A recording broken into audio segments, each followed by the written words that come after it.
Kaya, kailangan mong malaman na hindi ka dapat magbase sa mga ilusyon sa isip mo o sa nararamdaman mo.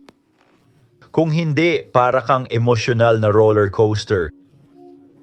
Bago ako namuhay sa katotohanan kay Jesus, alam mo, pataas baba ako noon. Mataas at mababa.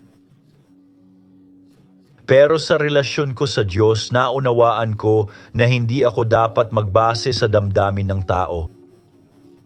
Kailangan kong magkaroon ng kaalaman at ito ang susi. Dapat alam mo sa puso mo na nasa trono ang Diyos at kumilos ka ng may layunin sa kasalukuyang sandali. Gaya ng sabi ko, dapat mabuhay ka sa kasalukuyan ng may intensyon sa trabaho, gym, tindahan, gasolinahan o saan man. Gets mo ba? Dapat mabuhay ka sa kasalukuyan at sana piliin mong maging tagapaglingkod at manggagawa para sa iba. Naiintindihan mo?